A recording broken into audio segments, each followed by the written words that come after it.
Welcome back. My name is Judith. I am one half of the Nutty Nitty Sisters.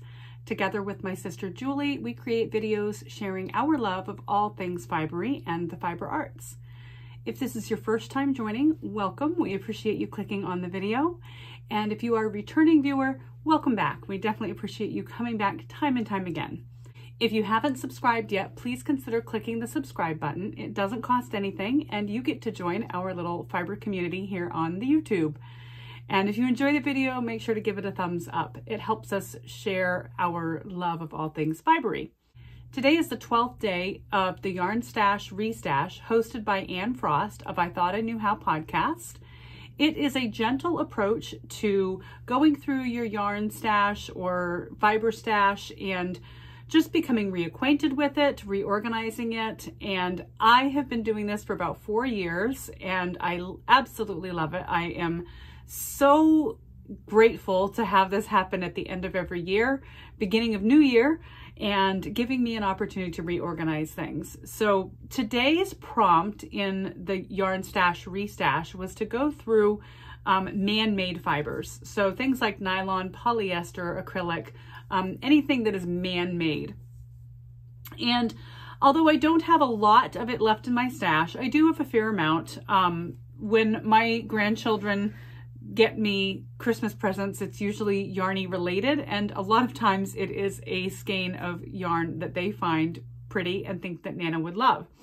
So I do have a fair amount. I use it for charity knits and for knits for them because it's just easily laundered.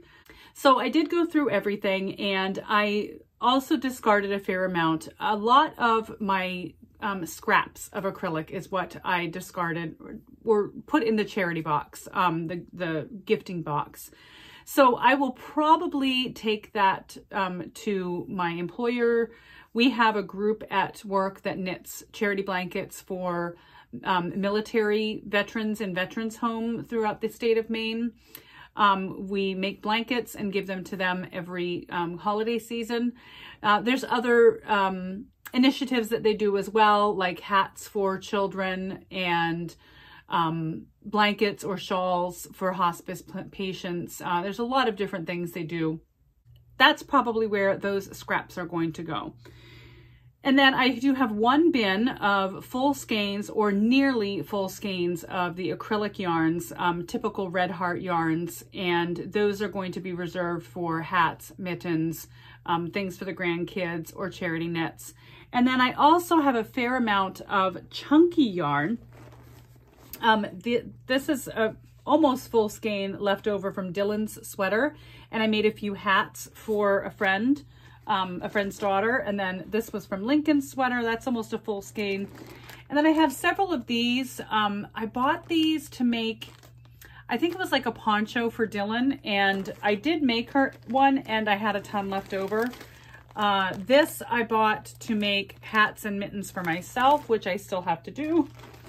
And then this was actually the poncho for Dylan. The other one was going to be another one. So I have a fair amount of this chunky acrylic yarn that's going to live in this Scraptastic moving basket and hang in the closet. Because this is chunky, it's just a different weight than the rest of my acrylic yarn. I kind of want to keep it separate. It's really good to use for quick, easy hats and mittens and such. So I'm going to keep that in the closet where it will have a space hanging on its own. And that means I've freed up an entire basket. I'm so excited.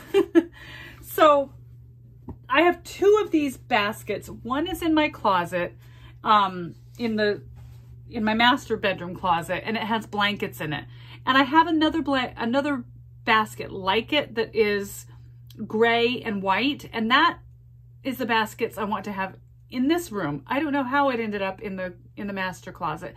So I'm going to swap those out. So I'll have matching baskets here, matching baskets down there. I don't know what I'm going to put in it though yet. I'll probably separate my whips because they are overflowing in the one basket that I have project bags with whips in them. So I'll probably separate that into 2 baskets just to make it a little easier to manage. Other than that, I did a little bit of replacing things from my list for my notions bag. We went grocery shopping today, my daughter and I, and so I did a little shopping at a drugstore, and I got a couple of chapsticks. I know we had talked about in the notions video that I would need some other chapsticks for the rest of my notion pouches, and so I picked up a couple there. They had the cake batter and candy cane flavor, so I'll stick those in the notion pouches that need them. In other news, I found my missing US 5 long and US 5 shorty needles. There was a box of things when I redid this room. Everything that was on my desk, I tossed in this box. Everything that I didn't think would be coming back in this room. On the day that we went through plant-based fibers, because it went so quickly and I didn't have anything else to do, I went ahead and went through that box and I found my shorty needles. So they are back up here in their pouch where they belong. So that's exciting. The only thing I am missing is one 2.5 double pointed needle and my set of US 4 longs, both of them for my shorties set. And I have a sneaking suspicion they are probably on a project somewhere, so they will show up. So that is it for day 12. It was a pretty quick paw through the man-made or synthetic fibers.